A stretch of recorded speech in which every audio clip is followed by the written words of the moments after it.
What's up, Sooner Nation? Happy Transfer Portal Monday morning. And it has not taken long for this portal to get rolling. We saw a lot of stuff overnight, in fact, with Kyle McCord from Ohio State. But the big one, boys, the big one just hit the portal. Dillon Gabriel has announced he is entering the portal. And something we talked about maybe a month ago, Jeremy, that this was a good option for him because of the payout, depending on draft status, where he would go. He's going to get paid good money in the transfer portal to go somewhere, play for a good team. And so I wouldn't say I'm shocked by this. And in fact, kudos to Dillon Gabriel for announcing it now. This helps OU, and that's what Dillon Gabriel is, a team player, dude. He's an overall team player. It's not it, he could have waited. No, he made the decision. Now you get Jackson Arnold for the practice time in the bowl game, probably. And so kudos to Dillon Gabriel. And the guy has been a Sooner through and through for 2 years. What he did to come over and really salvage the first year, and then this year, just unbelievable play by him. Always be a Dillon Gabriel fan. Yeah, and we've talked about it with Levy and Gabriel. The offense did not drop off after losing Lincoln Riley and Caleb Williams, constantly being in the top 10 in almost every offensive category. Jeff Levy leaves. We knew this was a possibility. Obviously, BV and others even hinted that his time at OU was done, whether that meant going to the NFL or finding another college program to go to and make some money. I don't like to speculate, but I say this all the time, but I think Mississippi State's got to be a big option, and Oregon. Those are two options. Oregon's going to be in need of quarterback with Bo Nix leaving. And there are some other schools too, Jay. You know, maybe does he go back to Hawaii and play for his idol, Tommy Chang?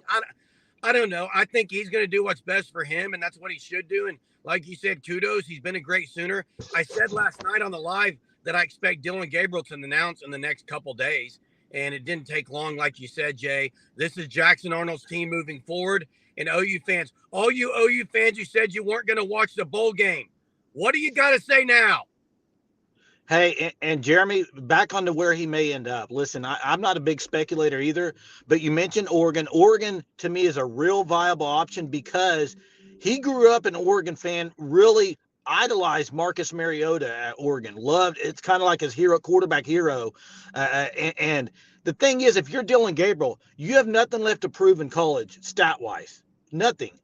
So to me, he's chasing a ring too. I think he's also wanting a chance to play in the playoff and really be on a national stage other than at Oklahoma. And to me, the Mississippi State thing, I know he's huge friends with Levy and everything, but what is that going to do for his really career in college? I mean, he's going to go behind a bad offensive line probably. And to me, he's going to go to a contender. He's going to go to somebody that can make the playoff. And I think that's what I would look for. Whether it be Oregon, whether it be Washington, they're losing Penix. I mean, there's different options. Both of those make a whole lot of sense just because of where they are. UCLA. All three of those, where they are geographically, but you also got Michigan and Ohio State in the Big Ten. McCarthy's not back. Kyle McCord's not back. Now, I don't think he fits either one of those as much as he does some of those West Coast schools that we've mentioned. And again, Hawaii could be an option, Jay. Oh, look, go home, play for your I think he's peaked. I agree. His stats-wise, I mean, he had a phenomenal season this year. It's going to be very difficult to get over, to get better in that category, in those categories. But like you said, do you chase the ring? Are you going back to family? I mean, there's going to be a reason for what he does. He did not say he's entering the draft. So to me, that means he's not. Well, Jeremy, to me, it's like, I mean, you're talking about, I don't know how old he is, 23-year-old kid, right? What's the smartest decision for him? The smartest decision is to go get paid some money. That's what NIL is. That's what the portal is about. It's free agency for college football players. And he can go to a big name school, get paid a couple $1 million this year for 1 year, and that's going to set him up for really good success starting his life after. And then you got NFL after that. So, but if he goes to NFL right now, if say he's a 5th-round pick, you're looking at maybe 750, 800,000. He's going to get paid more this year, and if he goes to a school and is on a national stage, could even help his draft status more. I think this is a no-brain decision for Dillon Gabriel. Yeah. Look, now the future of OU starts now with Jackson Arnold, Seth Luttrell, Joe John Finley. OU's going to get to see what they have, and we'll see who else enters the portal today, Jay. Obviously, other names are probably going to drop in this thing.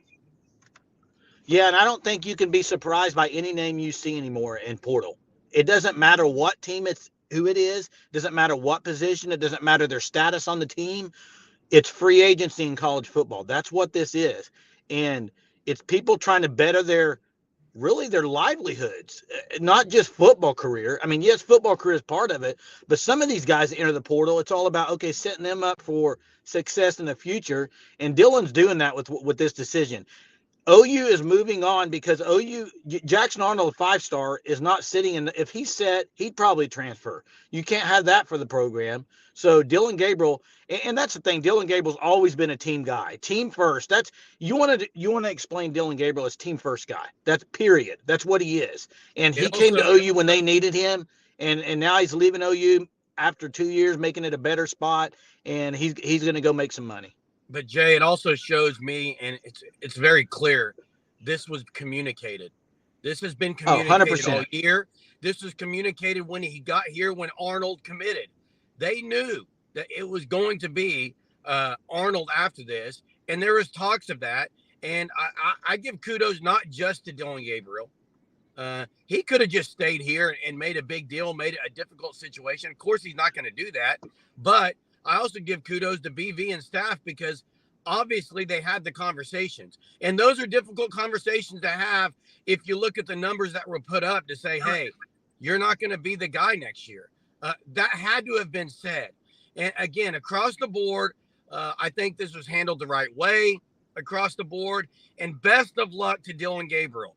I do expect, Jay, that we're going to find out where Dillon Gabriel is going sooner rather than later, and what his future looks like and where that looks like. But again, appreciate everyone on here following the Sooner Surge. Look, if you aren't a part of it, make sure you go to our YouTube channel. This is not Double Trouble. This is just one of our Sooner Surge videos. I know it says Double Trouble. We do a Double Trouble every night, 9:30, a Double Trouble YouTube Live. We'll be on there tonight to talk to all of you, our viewers, because you guys are important. And if you're not one of those viewers, make sure you subscribe and hop on that tonight at 9:30. Appreciate everyone that's on here. Till next time, Boomer. Sooner.